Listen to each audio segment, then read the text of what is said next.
தூதர் ஸல்லல்லாஹு அலைஹி வஸல்லம் சொல்லி இருக்கின்றார்கள். இதை நாம் அடைய வேண்டும் என்று சொன்னால் உண்மையான அந்த சொர்க்கத்துடைய ஆசி நம்மிடத்தில் இருக்க வேண்டும். அதற்காக வேண்டி நம்முடைய வாழ்வை செலவழிக்க வேண்டும், நாம் முயற்சி செய்ய வேண்டும். யார் முயற்சி செய்வார்களோ அவர்கள் அடைந்து கொள்வார்கள்.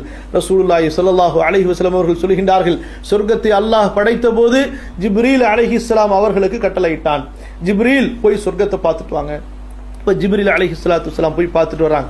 பார்த்துட்டு யா அல்லாஹ், இதை பற்றி கேள்விப்படக்கூடிய எவரும் இதை அடைவதற்கு முயற்சி செய்யாமல் இருக்க மாட்டார்.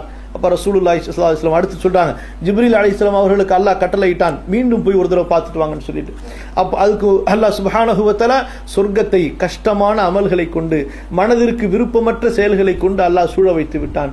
போய் பார்த்துட்டு வந்தோன்னு ஜிப்ரீல் அலைஹிஸ்ஸலாம் சொன்னாங்க, யா அல்லாஹ், பயமா இருக்கு, யாருமே சொர்க்கத்திற்குள் நுழைய மாட்டார்களோ என்று. அப்ப நரகத்தை அல்லாஹ் ரப்புல் ஆலமீன் பார்த்துட்டு வர சொல்றான். நரகத்தை பார்த்துட்டு வந்து சொல்றாங்க, யா அல்லாஹ், இவ்வளவு பயங்கரமான துன்பமுடைய இந்த நரகத்தை கேள்விப்படக்கூடியவர்கள் யாரும் இதுல போக மாட்டாங்கன்னு சொல்லி. அப்போ ஜிப்ரீல் அலைஹிஸ்ஸலாம் அவர்களுக்கு அல்லாஹ் மீண்டும் கட்டளையிடுகின்றான், நரகத்தை போய் பார்த்துட்டு வாங்க.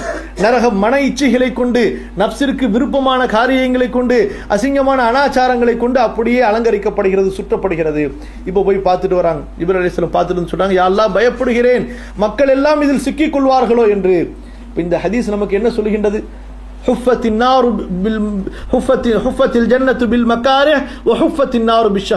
இந்த ஒரு ஹதீஸ் நம்முடைய வாழ்க்கையில சரியா புரிந்து கொண்டால் போதும், சொர்க்கத்தை அடைவதற்கு, நரகத்தை விட்டு நாம் பாதுகாத்துக் கொள்வதற்கு.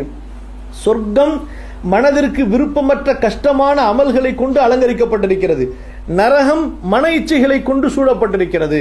அப்ப வணக்க வழிபாடுகளை பார்த்தா நஃப்ஸுக்கு பிடிக்கிறது கிடையாது. இவ்வளவு கஷ்ட நேரம், இவ்வளவு நேரம் நின்று தராவீஹ் தொழுகணுமே, இவ்வளவு நேரம் பயான் கேட்கணுமே, குர்ஆன் ஓதணுமே, திக்ர் செய்யணுமே, இன்னும் நாம் சம்பாதித்த சொத்துக்களை அல்லாஹ்வுடைய பாதையில ஏழை எளியவர்களுக்கு கொடுக்கணுமே, இதெல்லாம் மனசுக்கு பிடிக்கிறது இல்லை.